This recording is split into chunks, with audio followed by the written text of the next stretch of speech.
Hi guys, உங்களுக்கு முடி உதிர்வு பிரச்சனை இருக்கா? தினமும் சீவை பார்த்தா கை முழுவதும் முடியா வருதா?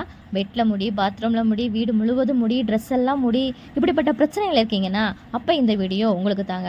நான் மதி, இது மதி புக் டைம்.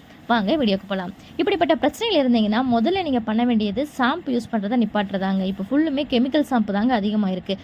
அப்படிப்பட்ட கெமிக்கல் ஷாம்பை யூஸ் பண்ணுறதை நிப்பாட்டிட்டு அதுக்கு பதிலாக நம்ம சீவக்காய், பூந்திக்கொட்டை, வெந்தயம், பச்சைப்பயிறு, செம்பருத்தி பூ, ரோஜா இதழ் இந்த மாதிரி ஹேர்பில்ஸ் எல்லாம் சேர்ந்து நம்ம வீட்லேயே காய வச்சு பக்குவமாக அரைச்சி வச்சு அதை யூஸ் பண்ணலாங்க. நீங்கள் ஃபஸ்ட்டு தடவை யூஸ் பண்ணி பார்க்கும்போது உங்களுக்கு தெரியுங்க, கையில் முடியே வராது. இதை நீங்கள் நம்பிக்கையாக யூஸ் பண்ணலாங்க. இதனால் பக்க விளைவோ பின் விளைவோ எதுவும் வரப்போகிறது இல்லைங்க.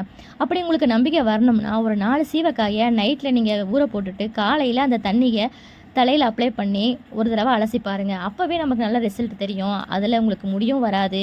முடி ஓரளவுக்கு ஸ்ட்ராங்காக இருக்கிற மாதிரி நம்ம சீவும் போது நம்மளே ஃபீல் பண்ணலாங்க. இப்படிப்பட்ட இந்த நல்ல இதை சீவக்காயை விட்டுட்டு நம்ம அதிக விலை கொடுத்து அந்த ஷாம்பை வாங்கி நம்ம முடியும் கெடுத்துக்கிட்டு இருக்கோங்க. நம்ம சீவக்காயிலும் நம்ம சேர்க்குற ஹெர்பல்ஸ்லையும் ஏ, டி, வைட்டமின் இ, கே அந்த மாதிரி நிறைஞ்சிருக்குங்க.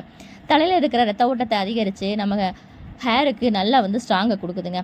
அதிக விலை மதிப்புள்ள கெமிக்கல் ஷாம்புகளை விட்டுட்டு நம்ம பழமையான சீவக்காயை பயன்படுத்தி நம்ம முடியை நம்ம காப்பாற்றிக்கலாங்க. இது போல் யூஸ்ஃபுல்லான வீடியோஸ் உங்களுக்கு வேணும்னா நம்ம சேனல் சப்ஸ்கிரைப் பண்ணுங்கள்.